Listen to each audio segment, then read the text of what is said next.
tudo bem? Boa tarde. Para quem está chegando agora, o Grupo Conexão é formado por adolescentes da Igreja Presbiteriana Independente de Agudos e é formado por uma equipe. Por favor, Patrícia Reis, pode entrar, Armandinho, nossos músicos, o Christian. Sejam bem-vindos para mais uma live. Você que recebeu esse link, não está ao vivo, por favor, compartilhe o vídeo, sinta essa experiência que vai ser muito legal, vocês vão aprender bastante. O tema hoje está sensacional e é de graça. Hoje a gente vai ter mais uma consulta com psicóloga de grátis. Nós temos ali, ó, 2 cadeiras vazias, aliás, o carrom e a cadeira vazia. Hoje tem surpresa. Quem será a nossa surpresa hoje? Quem será, hein? Quem será? Gente, o tema é maravilhoso. Ontem foi o dia dos namorados. E o tema hoje é como não namorar. Mentira. O que Deus tem reservado, preparado para o nosso coração. E para a gente começar essa live maravilhosa, eu peço para a Paty orar para a gente. Senhor Deus, muito obrigada, Pai, por estarmos aqui, Senhor, nessa noite, Senhor, aqui no Teu altar, Pai. Nós estamos aqui para a Tua honra, para a Tua glória, Senhor. Agradeço, Pai, por cada um dos adolescentes, dos jovens que estão em casa, Senhor. Que eles possam, nesse momento, participar, Pai, deste momento tão gostoso que é louvar, que é exaltar o Teu nome, Pai. E também, Pai, para ouvir aquilo que o Senhor tem para falar nessa noite, Pai.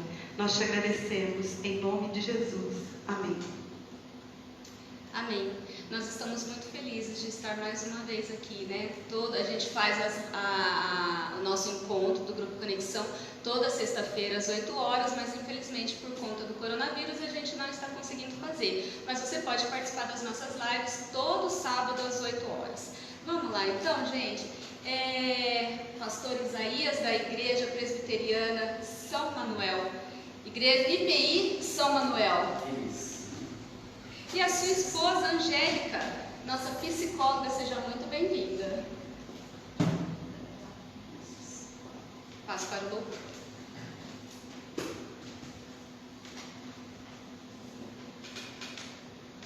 Vamos adorar o nome do Senhor com um cântico quebrantado, amém?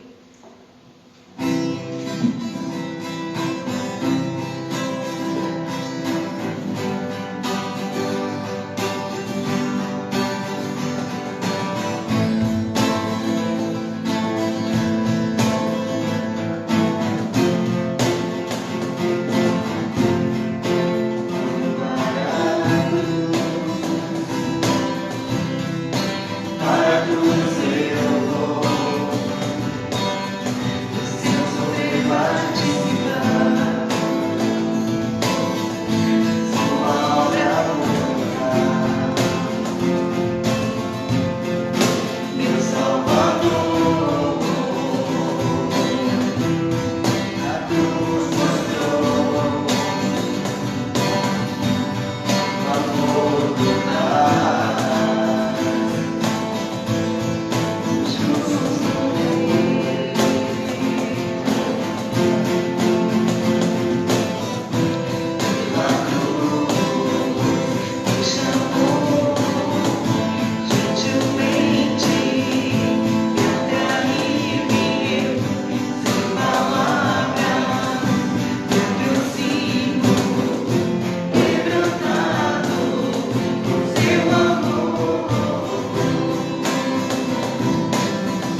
momento, essa é a hora de nós adorarmos, exaltarmos o nome do Senhor. Que você possa estar adorando a Ele. Todo louvor, toda honra e toda glória seja dada a Ti, Senhor. Aleluia.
Aleluia, Senhor. Nós sabemos, ó Pai, como diz esse trecho da palavra, Pai, desse cântico e também da Tua palavra. Toda língua confessará ao Senhor, todo joelho se dobrará, porque Tu és o Senhor. Deus, como é maravilhoso, ó Pai, poder ouvir, ó Pai, poder estar aqui na Tua presença, usando, Senhor, a nossa voz, os instrumentos, Senhor, para o louvor da Tua glória. Senhor, é um privilégio tão grande, Senhor. Mesmo, Senhor, em casa, Pai, muitos estarem, Senhor Jesus, se prostrando diante de Ti, se ajoelhando, Te adorando, Te buscando, ó Pai. Porque nós temos motivos de Te agradecer, de Te exaltar.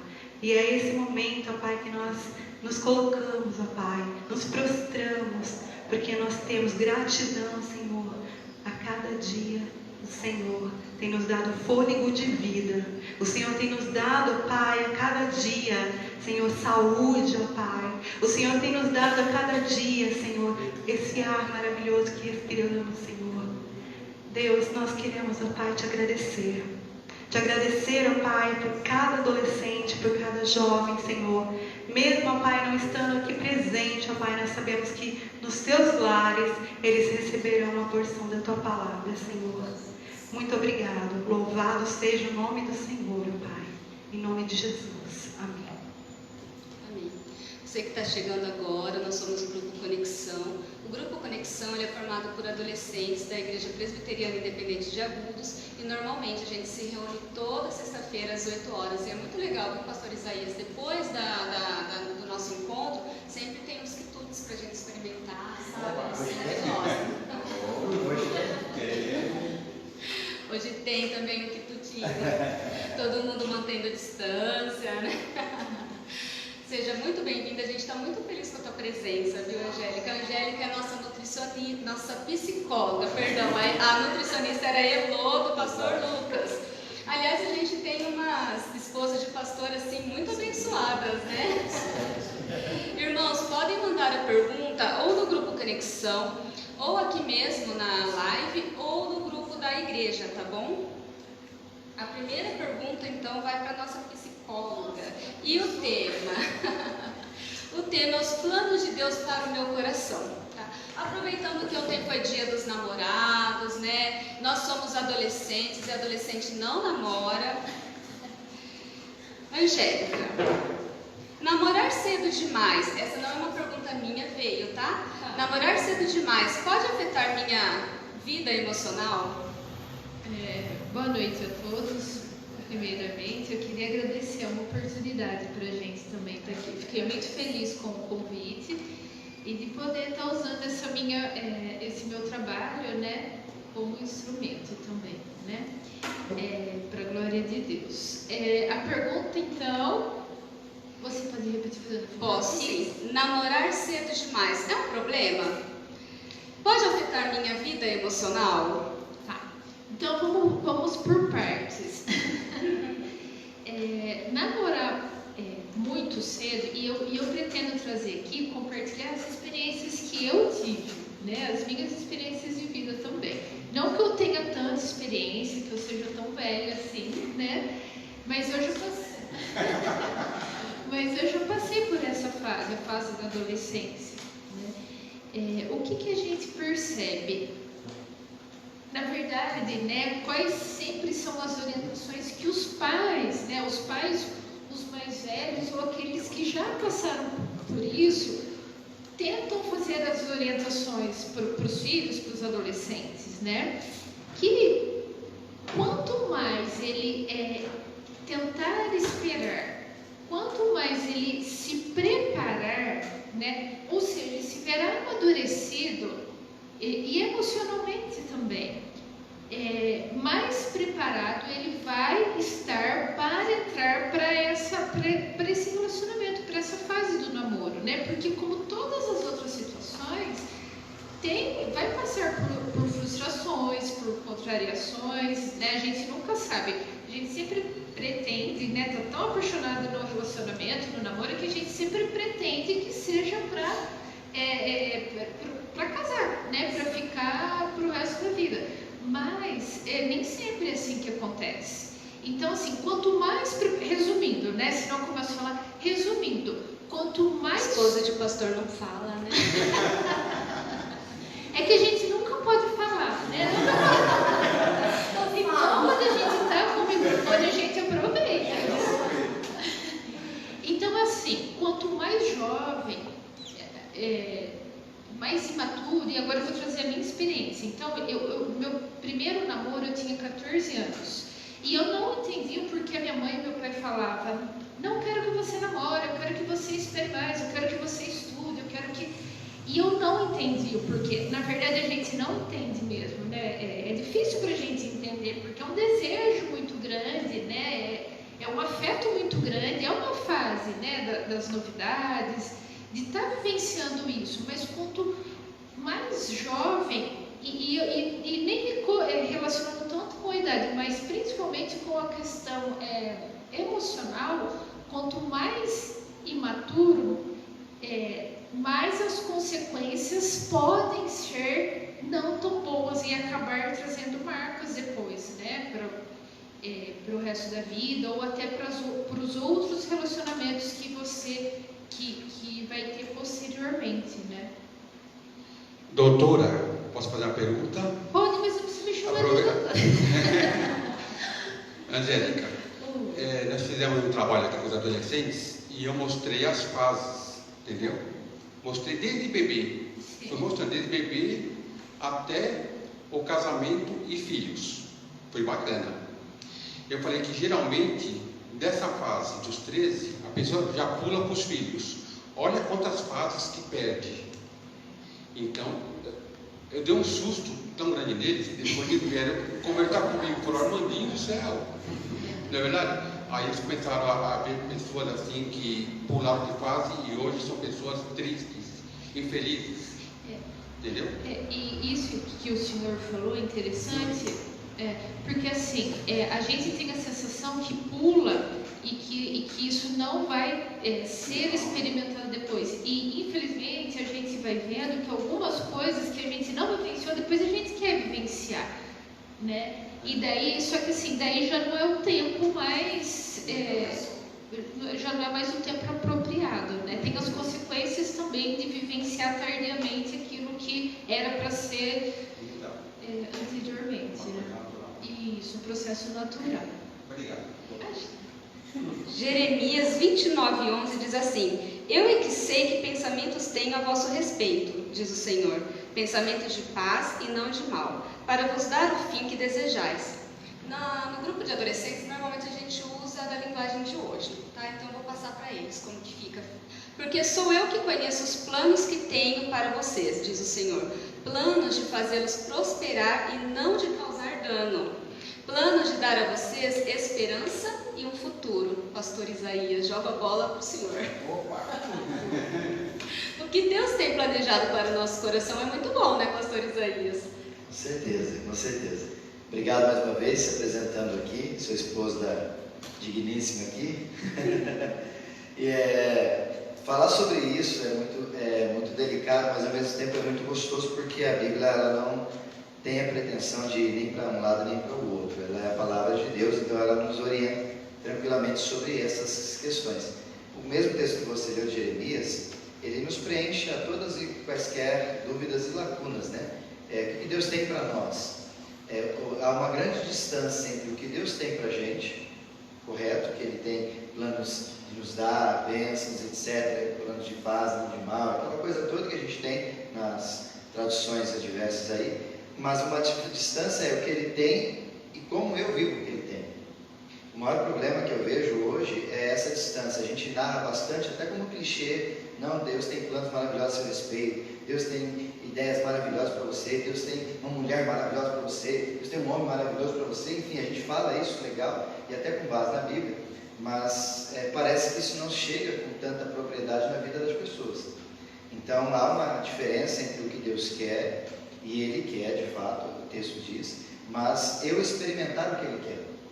Esse é o grande problema da nossa intelectualidade. Não só experimentar, mas ainda mais da nossa geração, e eu digo a nossa, porque eu sou bem mais jovem que a minha esposa ali na rua que a gente tem, né? Eu não tenho tanta experiência como ela tem.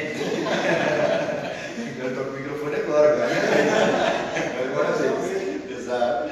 Mas apesar da experiência que a gente tem, nós vivemos num tempo em que as pessoas elas falam muito daquilo que Deus pode dar, mas elas não estão no caminho daquilo que Deus pode dar. É como dizer assim, eu gosto muito de uma sombra, mas a árvore está naquele canto e ele adora uma sombra, gosta de uma sombra, quer curtir uma sombra, mas ele vive no sol. Ele sabe que a sombra está ali, ele está vendo a sombra, ele sabe que lá vai ser melhor, vai ser gostoso, mas ele insiste em ficar andando pelo sol, mesmo sabendo que há uma sombra num lugar que ele possa descansar. Então é uma distância muito grande entre saber que Deus tem planos a nosso respeito, planos de paz e não de mal, projetos em cada fase da nossa vida, como foi mencionado, quer seja criança, adolescente, jovem, adulto, né? Então cada fase dessa é importante que a gente tenha consciência que Deus tem planos e projetos para nós. Agora, se nós vamos usufruir isso ou não nesse prazo, nesse tempo, aí é uma grande distância, até porque tem gente que não experimenta tudo isso, não é porque Deus não quer, mas é porque a gente às vezes não se equaliza ou não se envolve nesse processo, e a gente acaba tendo essas dificuldades e esses problemas naturais. Entende? Então, o que Deus tem é uma verdade, Agora, se eu vou experimentar isso, é uma outra expectativa, é um outro detalhe, né? É uma outra faceta que dá para a gente desenvolver já já também. Vamos lá.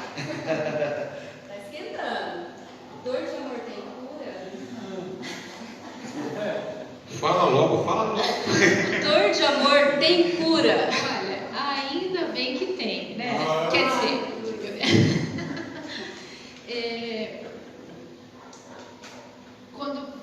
eu achei interessante essa pergunta, né? Se tem. Ainda bem que tem, né? Para tudo na nossa vida tem remédio, tem jeito, né? E pensando, né, nessa questão, eu sempre tento trazer muito, né, até para os adolescentes, quando é o atendimento psicológico ou na conversa, no diálogo com os adolescentes da igreja, sempre trazer a questão das consequências, né? Então, por exemplo, quando você me pergunta, tem cura? Eu lembro daquela música sertaneja que fala que ele dá a entender que tem cura porque você encontra uma outra pessoa, né? Mas não é essa a questão. Isso também pode ajudar, mas não é essa a questão. Ninguém vai morrer, né? Eu costumo falar para os adolescentes que ninguém morre de amor. Não. Mas dá uma dor no coração, não dá? Parece que a gente vai morrer, mas não morre. Sim, de mas amor. é normal, né? E é normal sofrer, né? Inclusive, a gente conversou sobre isso hoje, né? Que as pessoas muitas vezes elas procuram resolver os problemas dela com outra pessoa, né? Os próprios problemas dela procurando outra pessoa. Isso já é daí um outro problema, né? Que acaba vindo como uma consequência, porque assim, a questão não é o namoro que é errado, a questão é as consequências que um namoro, que como diz Isaías, que às vezes começa mal, né? Começa errado, vamos colocar assim, permanece, tem um estilo não saudável e finaliza de um jeito também não saudável. Isso são consequências que, se a gente não cuidar, são marcas que a gente vai levando e vai arrastando, não só na nossa vida, mas também nos nossos relacionamentos. Então eu vou focar, porque você me pergunta e eu fico, né? Então assim, lógico que tem cura, para tudo tem cura. Agora, uma coisa que eu penso é a questão do quanto a gente é afetado nesse relacionamento. Vamos pensar nesse namoro. Então, se a gente pegar qualquer doença, uma gripe, as consequências de uma gripe são bem diferentes das consequências de uma doença mais grave, né? Eu penso muito, né, no exemplo, eu tenho uma cicatriz na perna, que esses dias eu estava conversando com as minhas tias quando eu era criança. Olha, eu falando de pular cerca quando fala quando tá falando em namoro.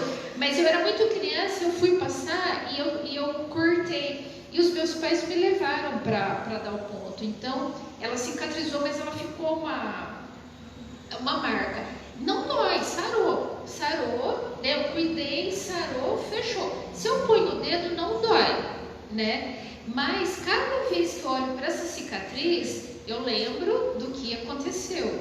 Então, dor de amor tem cura? Tem. Para tudo na vida a gente fala que tem, né? Tem um remédio. A gente só tem que tomar esse cuidado, porque dependendo do nível, né, de como eu fui afetado positivamente ou negativamente, eu posso trazer essas consequências para minha vida, né? Então, resumindo, o certo é não sofrer, não machucar. Então, até quando ela trouxe esse versículo bíblico, né, eu vou ver se o pastor aqui vai concordar com o que eu falo, no sentido assim, que Deus tem esses pensamentos de paz pra gente, os planos dele pra gente, né, muito bom. Mas a gente não está isento, que a própria Bíblia vai falar, né, que a gente teria as nossas dificuldades, as nossas lutas, as nossas tribulações. No namoro e até mesmo no casamento, a gente consegue ser o tempo todo ser saudável, sem brigas, sem opiniões diferentes? Não, mas tem que ser o melhor possível, o mais saudável possível, porque a gente tem que aprender a lidar com as frustrações também, né? Então, não é que a gente vai, não é que não vão acontecer, né, as dificuldades, mas tudo tem o seu tempo, tem o seu momento, tem a sua fase, né? Então, eu acho que um adolescente de 13, 14 anos, ele é imaturo para namorar, ele não sabe, então, lidar, de repente, com a parte emocional dele. Porque a mãe, quando fala para ele assim, vai arrumar a cozinha, aqui nas nossas lives, a gente sempre usa o tema assim, a mãe ia mandar arrumar a cozinha. Gente, aliás, a psicóloga que veio, a primeira psicóloga e a nutricionista que veio, ela disse para as mães, para os adolescentes, para ocupar o tempo, né? Porque na quarentena a gente tem muito tempo. Aprender a fazer arroz, então eu gostaria até que a senhora falasse um pouquinho sobre para que eles estão brincando. Gente, mas vocês aprenderam a fazer arroz. Mas um adolescente de 14 anos teria maturidade, então, para namorar? Ou varia de... Então, tem essa variação, e essa fase da adolescência é uma fase conturbada, né, para o adolescente. Então, não é que ele não é capaz de dar conta, é que são várias informações, tem a escolha profissional, são várias situações que exigem muito dele. Então, assim, eu vejo que sendo um pouco, são muitas coisas para administrar mesmo, né? Então, assim, um relacionamento, a gente vê uma outra coisa, né, em relacionamento de adolescente, que ele é tão, como que fala, ele é tão, não é dedicado, ele é tão profundo, não sei se seria essa palavra, naquilo que ele busca fazer, intenso. Ele é tão intenso, então assim, que ele só, a gente vê muito isso, adolescentes que namoram, ele só namora, ele não faz mais nada. Ele não estuda mais, ele não estuda mais em casa, ele não tem mais amigos, ele só faz isso. Isso que acaba sendo um pouco complicado. E também tem como exigir dele que ele saiba administrar e dividir nessa fase, com essa idade. Olha, eu tenho que dividir, como um adulto, né? Olha, eu tenho que dividir meu tempo. O momento que eu cuido da casa, o momento que eu trabalho, o momento que eu estudo, o momento que eu tenho de lazer. Então, assim, não consegue administrar tudo isso, né? Então, acaba sendo um pouco mais complicado, mais confuso para ele. Pastor Isaías, a Bíblia fala alguma coisa sobre namoro? Fala nada. Eu pesquisei, não fala nada. Nada. Mas por que não fala? Porque assim, a Bíblia também não fala que eu casaria com a Angélica. Nem que você casaria com a Vivi, correto? A Bíblia não dá essas propostas, e a gente chama isso na teologia de vontade específica de Deus. Ela não se declara de uma forma muito assim, de um cartaz, como se Jesus ou o próprio Deus mandasse um WhatsApp para mim, dizendo, é com ela, dá um joinha, e aí Jesus, é com essa, joinha. Não é tão rápido assim como a gente imagina os relacionamentos. E por não ter, por que a Bíblia não ter, ou por que não há esse processo de namoro? Porque namoro não é bíblico. E aqui é um problema que a gente vai ter que assimilar, e depois o pastor da igreja vai ter que arrumar toda essa bagunça de desconstrução que eu vou fazer. Por quê? No tempo da palavra de Deus, era criança, jovem e adulto.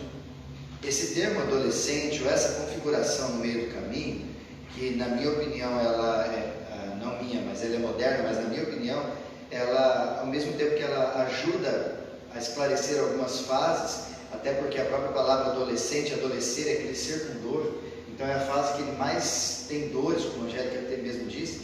Ele, ao mesmo tempo, ele é convidado, obrigado a se comportar como jovem, e ao mesmo tempo ele tem algumas posturas, e a mãe fala, mas você é criança para fazer isso. Então ele não sabe o que ele é, da parte da família. A mãe exige, problema de identidade, problema de estrutura física, enfim, vários problemas que vão pegar nessa época, e essa época é a época que mais a gente puxa e cobra e puxa.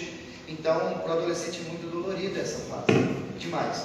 E aí colocaram essa para nós, só que na Bíblia não tem criança, jovem. Por isso que na Bíblia não há o namoro, não tem essa fase de adolescente que hoje, adolescente que namora, adolescente ou jovem, mais jovem começa a namorar, enfim.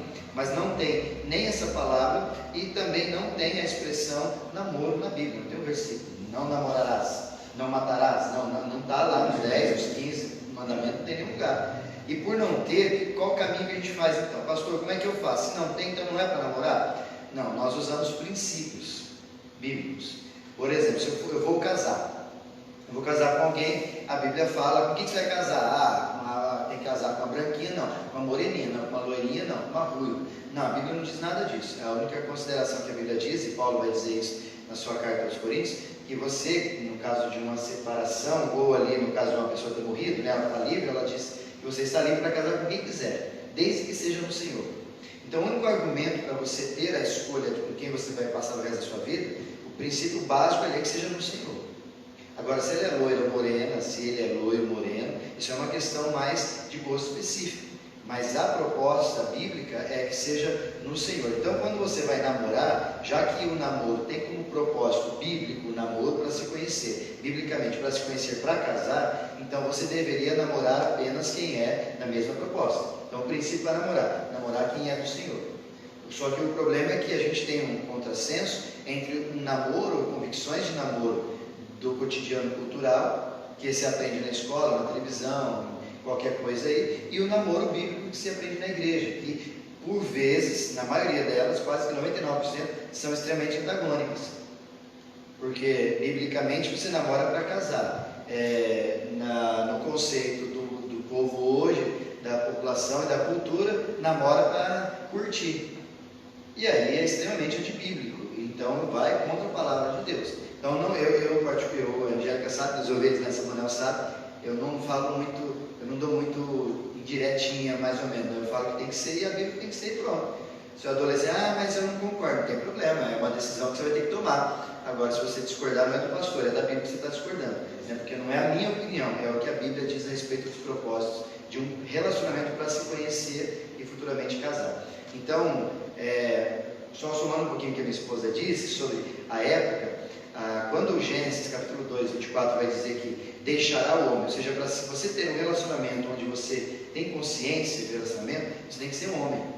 E quando ele diz homem ali, não está dizendo que só homem que tem que ir, ele está dizendo que a maturidade tem que ser existente no indivíduo para ele sair de casa ou ocupar-se em um relacionamento com outra pessoa. Eu, diferente da minha esposa, eu namorei cedo. Eu não sou referência de idade para namorar. Só que tudo na minha época era um pouco precoce. Por exemplo, meus pais começaram, meu pai casou com 19, minha mãe com 17, ontem foi aniversário da minha mãe, parabéns mamãe, parabéns, aniversário, né? E eles começaram cedo, tudo era mais cedo antes, tudo era mais cedo. Só que você também tinha responsabilidades mais cedo, você trabalhava mais cedo. E, por exemplo, na minha época, quando eu comecei a namorar, eu já trabalhava. Eu comecei a namorar muito cedo, com 12 anos eu já estava trabalhando. Naquela época eu lembro que você registrava com 14 anos com carteira. Hoje você não pode registrar, não pode trabalhar, fazer nada que é contra criança, essas coisas todas, e adolescente, não pode, tem que estudar do estatuto isso. Então eu comecei a trabalhar muito cedo. Pra você ter uma ideia, com 14 anos eu já tinha motoca.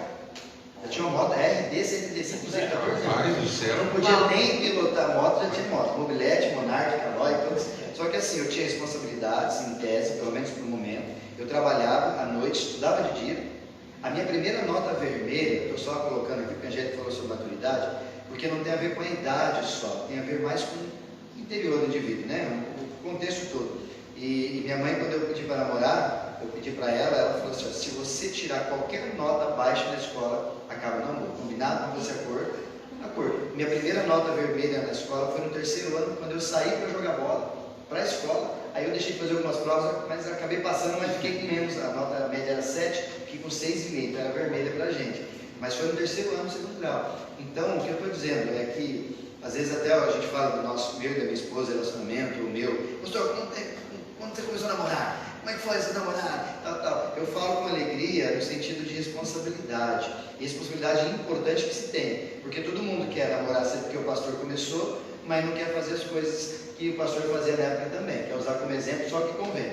Né? Tanto que aí, como a psicóloga disse esses dias aqui, e aqui eu vou dar uma cutucada nos homens, porque a psicóloga disse que os adolescentes que lavam a louça, fazer essas coisas e tal. E só lembrando que a mulher, quando ela veio, acho que o assunto cabe também, nós homens, o assunto para casamento, para namoro, tal, o homem também tem que entender os seus papéis. E nesse sentido, por exemplo, o homem, quando a mulher foi criada, em Gênesis capítulo 2 também ali, antes de deixar o homem, no 24, ele é falado que a mulher veio para ser auxiliadora. Então, quando ela vem auxiliar o homem, ela não vem fazer serviço, ela vem auxiliar o homem a fazer qualquer serviço que tem.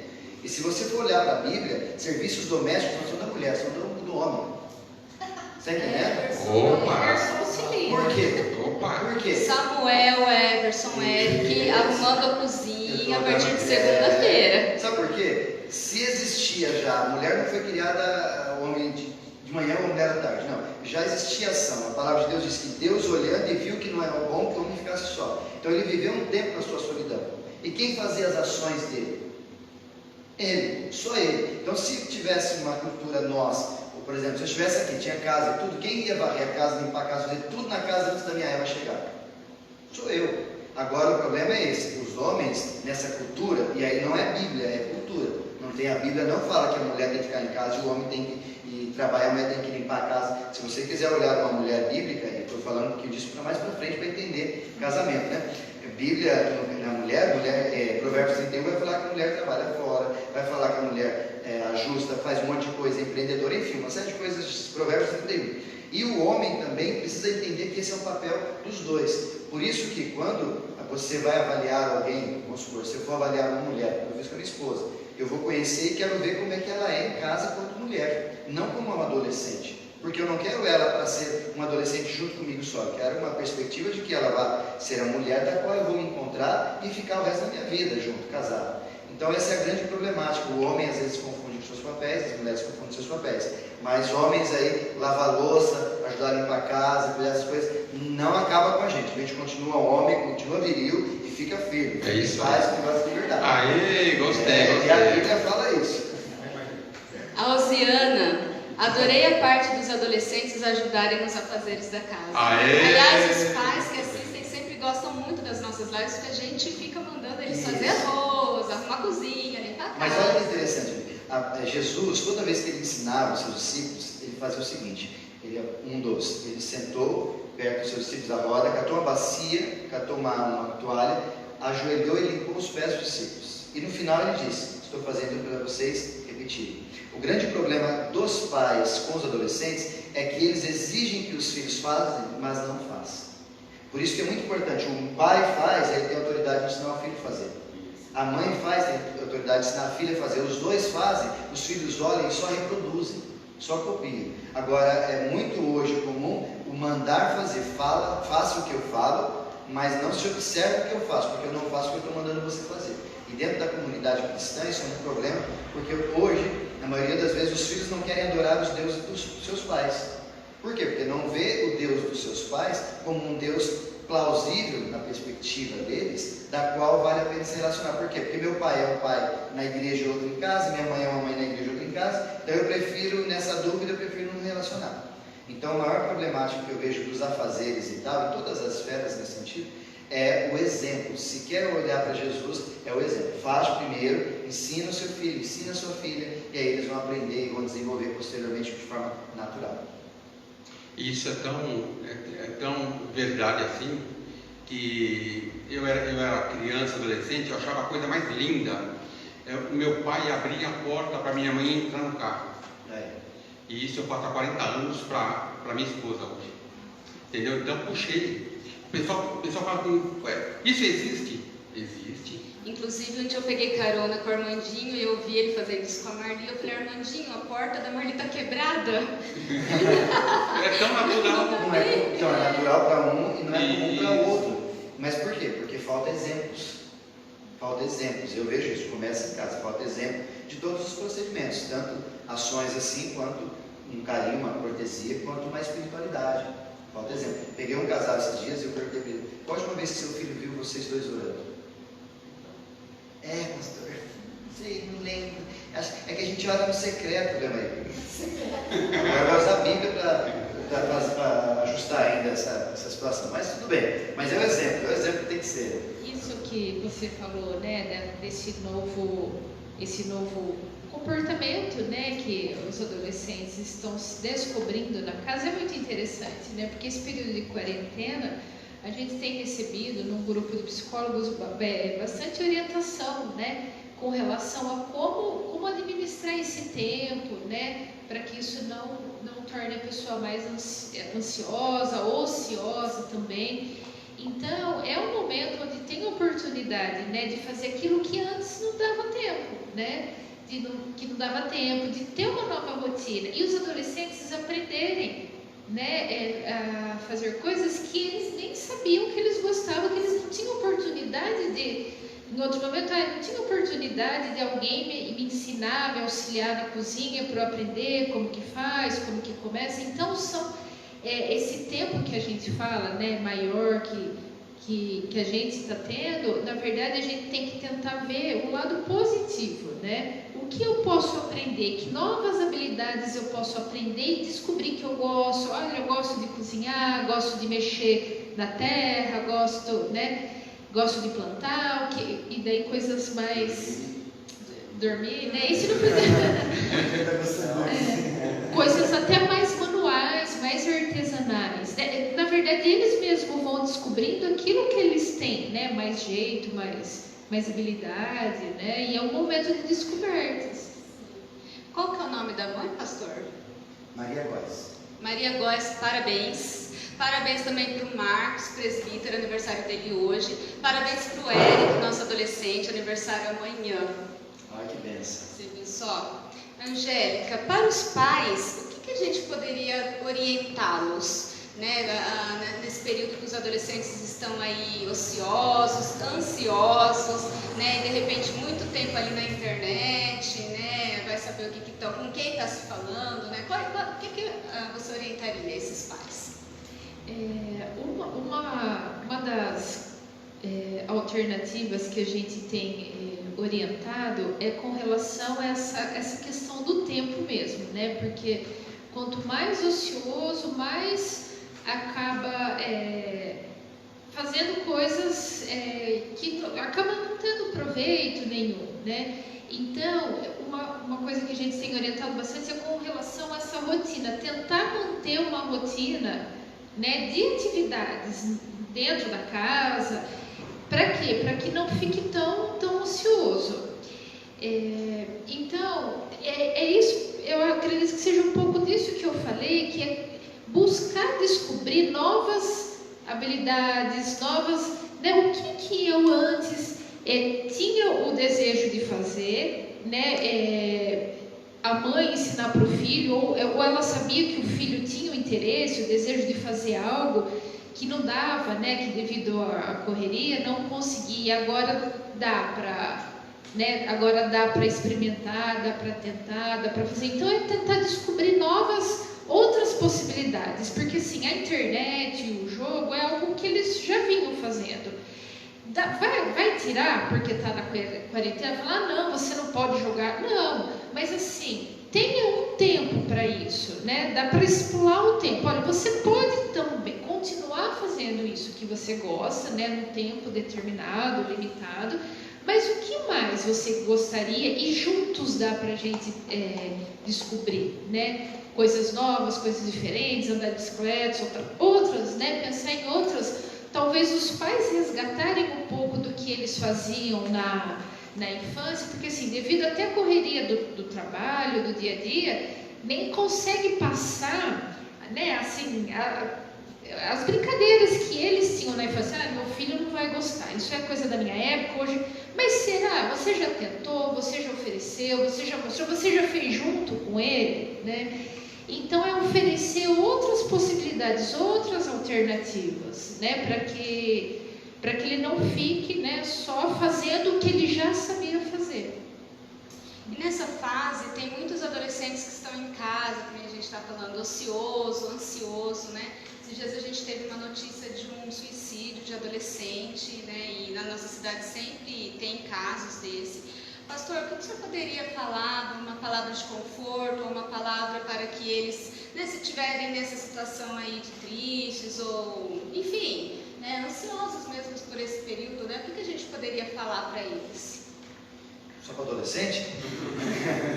Para todos, para todo mundo. Todo mundo ansioso aí. É um tempo difícil que a gente está enfrentando, até porque nós nunca passamos por isso. Então, para todos nós, é novidade.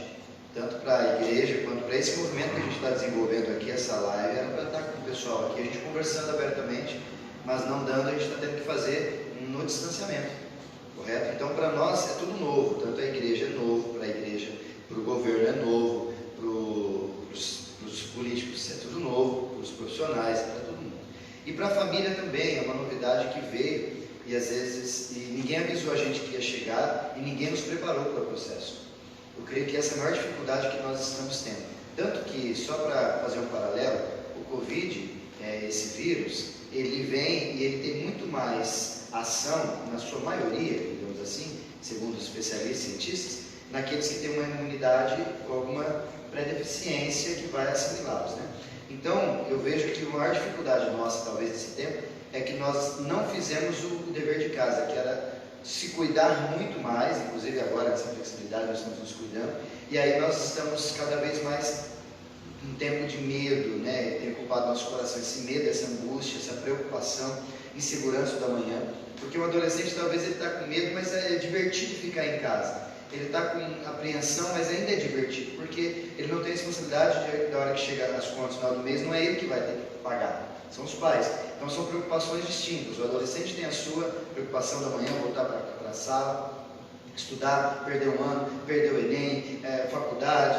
Então tem uma série de coisas que para o adolescente é dele, ele tem que exercitar, tem que desenvolver isso aí com ele sim, com cuidado, carinho, colocando Deus no meio aí. Mas para o pai, para a mãe também são ações, medos e confrontos diferentes, que também precisam ser ressignificados nesse tempo que a gente está vivendo. E essa ressignificação do processo, a gente tem dois caminhos, vejo eu, e a gente tem que decidir. Ou eu faço isso à torta direita, ao meu jeito, e eu vou fazendo do jeito que eu acho que quero e vou embora, ou eu pego naquilo que a palavra de Deus nos ensina. Quero trazer a memória que me dá esperança, o próprio Jeremias que a gente trouxe. Então é uma proposta de trazer ao coração que outras crises diferentes, mas piores ou não tão piores, já aconteceram, e Deus esteve com a gente. Então, saber que isso é um processo e que vai passar. Segunda coisa, como diz o Salmo, o choro dura uma noite, mas ele vem pela manhã o sol. Então, o choro ou a crise, ele tem prazo de validade, vai passar. E a expectativa de que, além dele passar, o amanhã que nos oferece é diferente do noite que estamos vivendo. Porque se o choro dura no período noite, o sol vem no período dia. Então, o que vai vir junto com o período dia, ou a certeza do momento do renovo, ele também é uma outra possibilidade de vida que nós vamos ter que viver.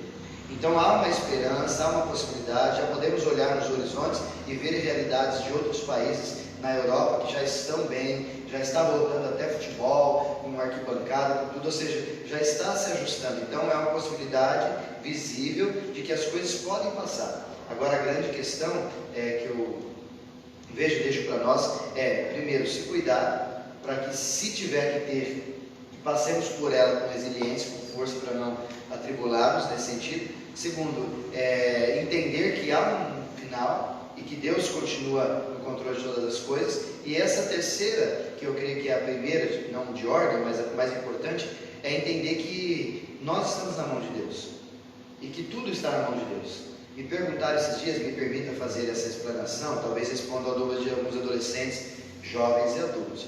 Pastor, de quem que é a culpa dessa pandemia? É muito comum a gente achar que é culpado, né? A culpa é de A, de B, falaram que é os chineses que fizeram isso, né? É uma ideia deles de acabar com o mundo, aquela coisa toda. Outros falaram que é do fulano, ciclano, e outros falaram que foi a minha sogra, enfim, o pessoal fala tudo, né? A minha sogra foi que falou. Te amo, sogrinha, né? Está bem comigo, né?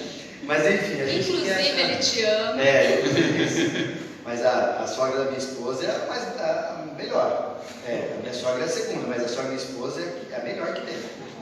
Sensacional. A minha que é melhor. E aí a gente fica se perguntando, a culpa é de Deus? É Satanás que fez tudo isso? É o homem? Eu creio assim, vou responder uma parcela muito prática, e aí talvez a resposta preencha um pouco do nosso coração com esperança e nos dá a retirada do medo, colocando em nós não só coragem, que é o inverso de medo, não, é o amor. Por quê? Porque Deus é responsável por isso? Não tem a ver com responsável, tem a ver que Deus permitiu, porque Deus controla tudo isso.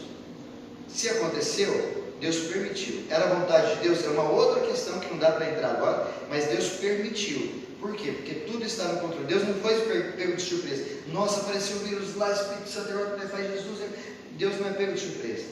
Então, se está acontecendo, é permissão de Deus. Agora, algumas vezes na palavra de Deus, algumas pestes, alguns vírus, algumas coisas surgiram para incomodar o povo de Deus ou os outros, para fazer a galera acordar para a vida. Então, a gente tem que olhar por que Deus está permitindo isso com a gente. Segundo, Satanás, ele tem culpa até porque ele é aproveitador, ele é oportunista. Por isso que eu falo, todo oportunista é Satanás, na minha opinião. Tem gente que se aproveita. Quando o cara, se atrás eu fui num lugar lá, o preço do negócio era X, por causa da pandemia subiu 200%. Satanás! Falei assim, não para a pessoa ouvir, né? Mas deveria talvez. Por quê? Porque o oportunismo é do Satanás. Porque ele está vendo que o negócio está assim, ajustou as coisas, mexeu lá e ele quer arrebentar o máximo de gente que ele puder. Então ele é oportunista a despeito do problema. E nós também somos um pouco do problema da situação, porque nós estamos escolhendo um monte de situações.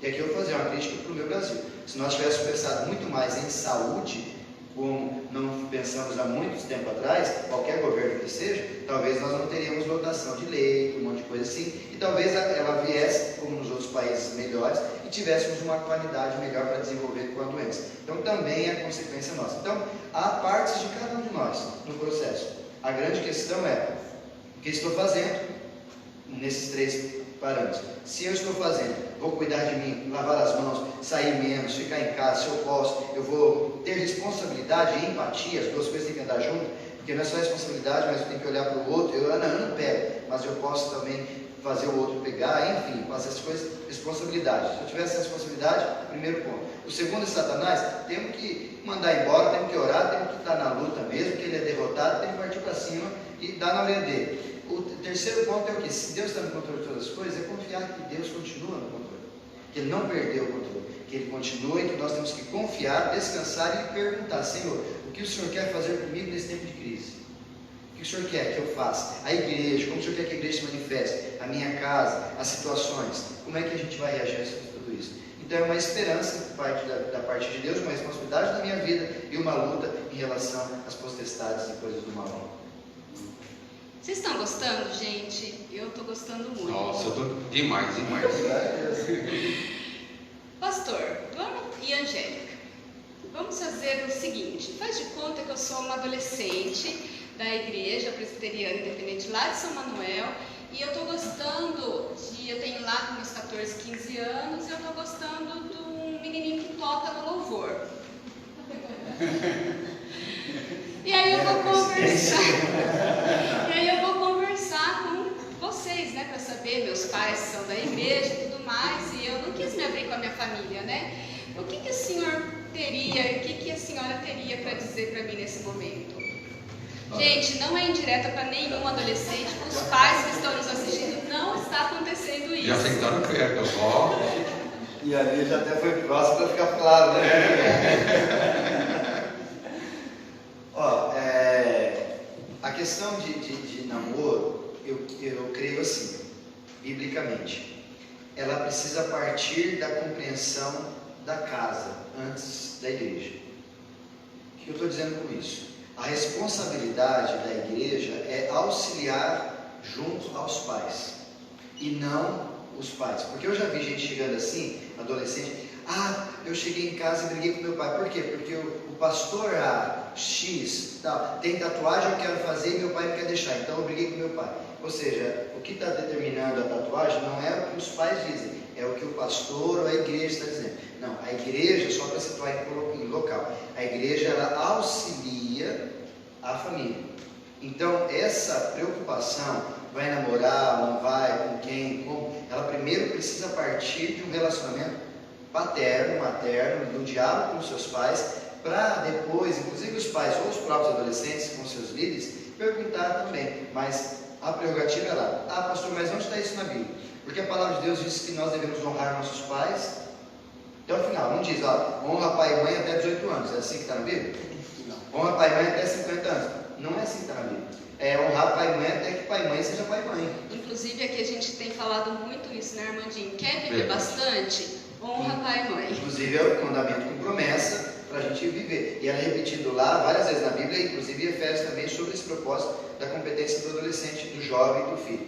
Então, nesse sentido, o que a gente precisa entender? Como é que os pais estão direcionando? Porque às vezes, só para ver essa problemática, os pais não deixaram, mas o adolescente quer vir falar com o líder dele ou com o pastor, aí o pastor, não, vai sim e tal, mas não sabe de toda a narrativa histórica, e aí ela volta, meu pastor deixou, eu comecei a namorar porque o pastor deixou.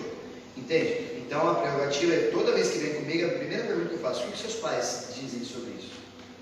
O que seus pais? Então aí nesse sentido, qual que é a responsabilidade? Como é que os pais estão conversando ou se estão dando essa liberdade para os filhos para conversarem com eles a respeito desse problema? Isso é uma coisa que tem que se refletir e pensar em mudar, porque se ele não conversar com vocês, ele vai conversar com qualquer outro, e é muito provável que qualquer outro vai dar uma horrível instrução, um conselho terrível do que vocês podem dar, inclusive controverso ali. Segundo, a hora que ele chega para a gente, as perguntas que eu faço para ele, para o adolescente, menino, menina, quem quer que seja, qual que é a sua motivação para namorar? Qual é a sua motivação? Porque tem gente que quer namorar, adolescente muito é assim, por carência. Porque eu estou, por exemplo, na cultura do tempo presente, você tem vontade com o sexo oposto, ou seja, eu senti uma alegria ali, um prazerzinho, fiquei com um carinho com aquela moça com uns 13, 14 anos, não sei qual a idade você tem, então está na hora de namorar, é ali que determina a hora de namorar. Então a cultura desse processo agora é assim. Mas a pergunta é, qual é a motivação que te leva? Eu faço essa. Por que você quer namorar? Porque ela é bonita e isso. Porque então ela vai satisfazer suas carências. Porque eu não estou aguentando, pastor, eu preciso estar com alguém porque os meus amigos todos estão com alguém. Então é uma carência social. Entendeu? Aí você vai ouvindo e a minha pergunta eu creio que os adolescentes devem se perguntar, qual é a motivação para namorar? Pastor, existe motivação bíblica para namorar? Existe. 1 Coríntios vai dizer sobre isso. Quer comais ou bebais ou façais qualquer outra coisa, inclusive namorais. Fazer tudo para a glória de Deus. Então a primeira motivação é que seu namoro seja para a glória de Deus. Vai namorar, vai glorificar a Deus seu namoro? Não, mas vai desonrar seu pai. Então, peraí, estamos em conflito de princípio bíblico. Entende? Então primeiro vem lá, depois qual a motivação. E a terceira, e aí meu pai sempre me disse, a terceira que eu sempre faço para ele, você tem condição de ser macho? Para homem. Tem condição de ser cabra macho? O que é cabra macho? A sua menina, você vai sair com a namorada, por exemplo, eu comecei a namorar cedo, como eu falei, você tinha dinheiro, trabalhava, eu levava a minha namorada para assistir Lua de Cristal. Lua de Cristal, olha que... Eu paguei para minha namorada assistir, não foi minha esposa, mas minha namorada assistiu Lua de Cristal. Não acredito, já assisti também. E ainda ainda dava um quilo de alimento naquela família, levava a menina para passear de ônibus, pagava a passagem da menina. Então meu pai sempre disse assim, você quer namorar, você quer ter coisas que o homem precisa ter, seja homem com responsabilidade para ter. E aí que é o problema bíblico, no sentido, por que não há o adolescer dentro da Bíblia e é o jovem? Porque assim como ele tem consciência de que ele pode gerar uma vida, me permita abrir um pouquinho o assunto aqui só desse detalhe, ele pode gerar, por exemplo, a partir do momento que o homem começa a ejacular, posso usar essa palavra? Eu já usei? Já foi.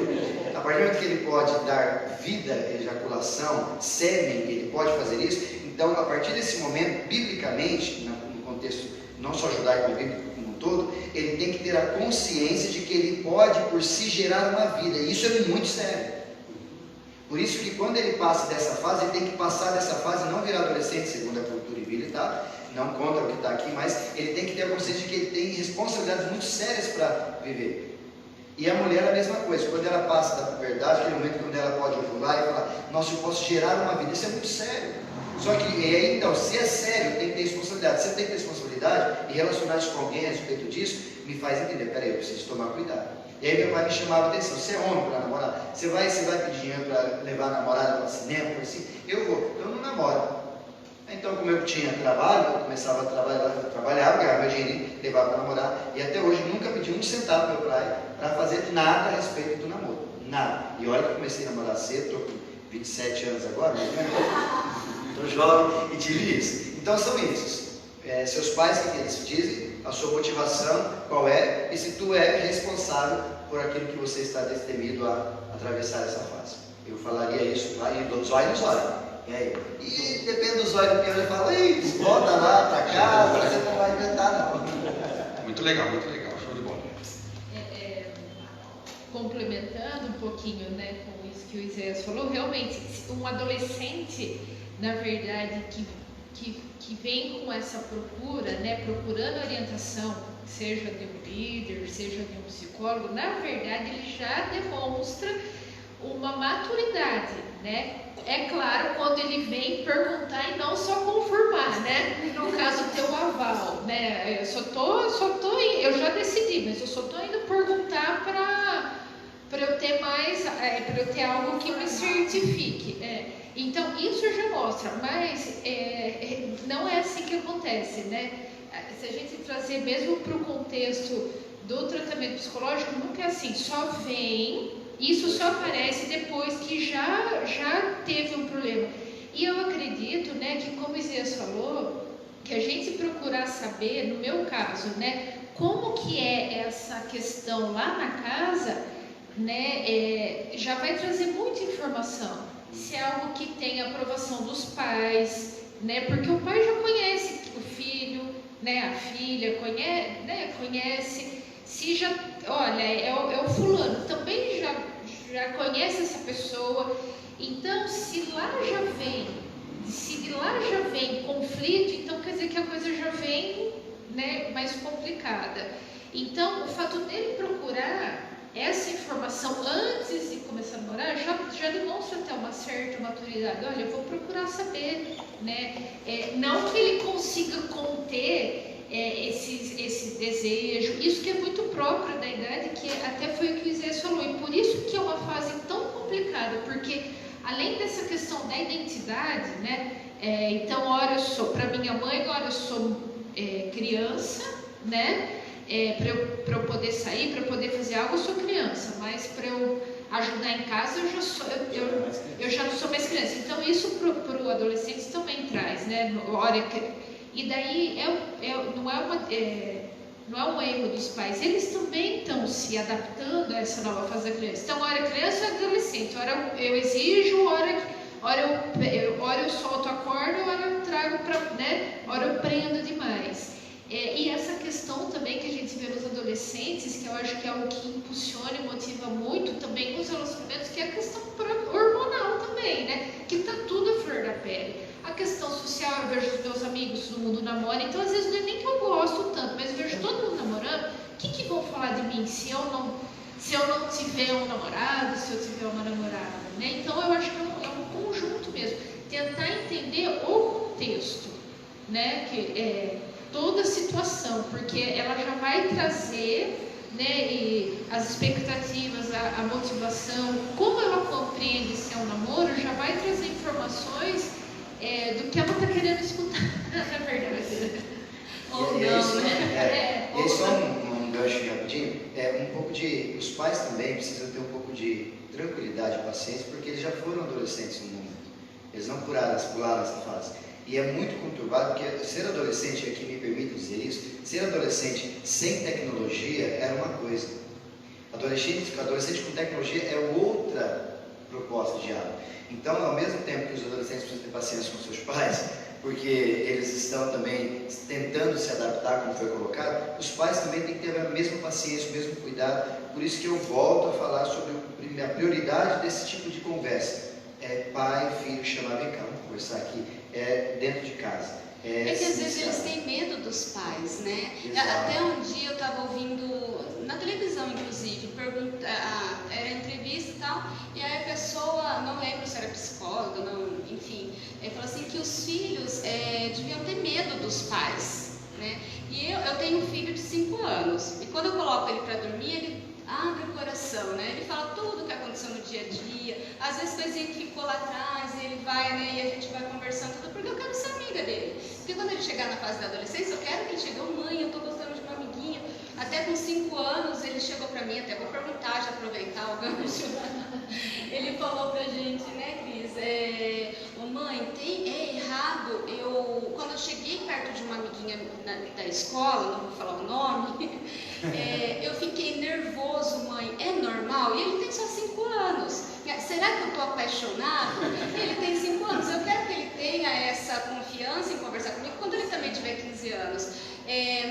eu vejo assim, muitos adolescentes que a gente trabalha, eles morrem de medo de falar alguma coisa para os pais, né? E é complicado. Por isso que o caminho, e aí uma sugestão pastoral, o caminho é o quê? É fazer com os filhos, nesse sentido, mas também um dia chamar os pais para trocar uma ideia, pais, como é que funciona. Por exemplo, estamos vendo uma necessidade nesse tempo, a gente vai fazer na nossa comunidade, assim que a gente conseguir voltar, um bate-papo com pais em relação aos seus pais. Por exemplo, a gente não sabe mais cuidar de gente velha, me permite usar a expressão. A gente tem na nossa igreja pessoas que estão com dificuldade de lidar com seus pais, com seu pai e mãe que está mais velhinho, fica em casa. Essa quarentena aí quase que prenderam um monte de velhinho por aí, né? Porque eu não conseguia sair. Ah, pastor, tem paciência, mas com a minha mãe ela não quer ficar em casa. Então a gente o relacionamento, essa coisa de relacional, a gente está se perdendo. Então não é só os filhos menores com os pais, mas parece que todo mundo se perdeu, todo mundo se preocupou com algumas coisas e o mais importante se perdeu. Então essa paciência, esse carinho e esse bate-papo mesmo. Os pais também, pastor, chamar os seus filhos, como é que meus filhos estão fazendo isso, como é que eu faço, meu filho está acontecendo isso, o que vocês me ajudem aí para desenvolver o processo. Então, ao mesmo tempo que os pais buscam esse cuidado, essa ajuda, os filhos também. E a igreja, os ministérios e quem puder, ajuda profissional, estará fazendo com que facilite esse processo em todo o relacionamento. Mas tem que ter, porque se ele não buscar uma postura, uma palavra, um carinho, um cuidado em casa, alguém vai dizer para ele. Se não é alguém físico, é uma televisão, é uma internet, é alguma influência, é alguma coisa que vai lhe dar. E provavelmente, 99% dos casos, não vai ser nada relacionado à palavra de Deus. Então até você depois mexer em tudo isso, vai dar um trabalhão. Eu costumo usar o exemplo assim, cuide dos seus filhos, converse, ande, fique com eles enquanto ele é peixinho no aquário. Porque depois que o peixinho cresce, tem que tirar do aquário e botar no mar, aí vai ser muito mais difícil, como você está fazendo com o seu filhinho de 5. É peixinho e aquário. É cuidar dele nessa época para que as relações fiquem. Aí quando eu estiver aqui no mar, ele volta, e está fácil, está perto, né? Para não depois ter problema. Mas é um bate-papo demorado e construtivo. Tem que se construir, é um processo que vai ter que se desenvolver. Legal. Gente, quero mandar um abraço para o presbítero Persson. Ele, inclusive, disse que no tempo dele não tinha live. Olha como está a tecnologia. Um abraço para a dona Dilma também. E agradecer a vocês com todo o nosso coração. Foi muito gostoso. Todo mundo aqui, nos comentários, inclusive as mães dos adolescentes, amaram, né? A Alziana disse que foi de uma forma leve e bíblica. Obrigada. E como a pastora está aqui, vamos cantar alegria? Depois da oração. Pode ser, pastor? Pode ser, ótimo. Vou pedir para o pastor orar para a gente. Então. Claro. Agradeço a oportunidade tanto para mim e a minha esposa. Sua cadeira um pouco. Obrigado pelo carinho, esposa. Mais potente. Obrigado pelo carinho de vocês, nos convidar. Nós amamos essa igreja na pessoa do meu querido ali, Gilmar. A gente tem um carinho muito grande já há algum tempo. E a gente está muito feliz de estar aqui. Nos colocamos à disposição para outros momentos, outras eventuais dúvidas, ou se algum texto, alguma coisa que eu deixei ali e saiu fumaça, manda mensagem que eu continuo raciocínio explicando essas coisas, tá bom? Vamos orar? Pai querido, obrigado, estamos felizes pelo privilégio de ter a tecnologia a nosso favor. Privilégio esse onde nós a utilizamos para glorificar o Senhor, como a Tua palavra nos ensina, quer comais ou bebais, ou qualquer coisa que nós estejamos fazendo ou pensando em fazer, que a maior motivação do nosso coração seja sempre essa, glorificar o Senhor. Nós estamos usando a internet para isso, usando o Facebook, usando o Instagram, usando as redes sociais para fazer com que a Tua palavra, o Teu conforto, o Teu consolo e acima de tudo a Tua instrução chegue ao coração, à casa, à vida das pessoas que estão nos acompanhando. E que desta feita possamos fazer aquilo que a Tua palavra nos ordena, ouvir sim conselhos de todos os lugares, mas acima de tudo estar atento ao que o Teu Espírito Santo nos instrui a despeito da Tua palavra. Guarda-nos, abençoe esta igreja, esse ministério com adolescentes, esse ministério com jovens, com crianças, todos os ministérios dessa comunidade. Dê sabedoria aos líderes, dê sabedoria a essa comunidade como um todo, para que elas possam entender o que a palavra de Deus nos diz quando precisamos levar as nossas crianças ou educar as crianças no caminho que se deve andar, como exemplo, como aqueles das quais nós fazemos para que elas possam repetir. E que assim os adolescentes, os jovens, os adultos, a todos dessa comunidade haja crescimento e haja sabedoria e haja sanidade. Sanidade emocional e espiritual, saúde espiritual, saúde emocional, para lidar com as mazelas da vida. Ajuda-nos, ó Deus, nós oramos abençoando não somente quem aqui está, mas quem está nos ouvindo, assistindo nas suas casas, suas famílias. Nós os abençoamos hoje e sempre, em nome do Pai, do Filho e do Espírito Santo. Amém e amém. A alegria está no coração de quem já conhece Jesus. A verdadeira paz só tem aquele que já conhece a Jesus. O sentimento mais precioso que vem do nosso Senhor é o amor que só tem quem já conhece a Jesus. Aleluia,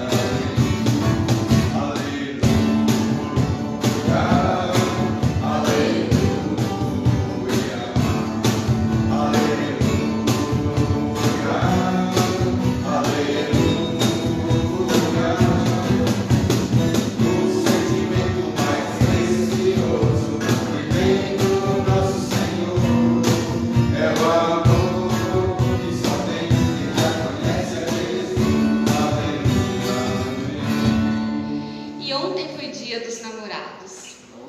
E nós temos uma lembrancinha para vocês dois. Vocês não pode abraçar, né? Obrigada, viu?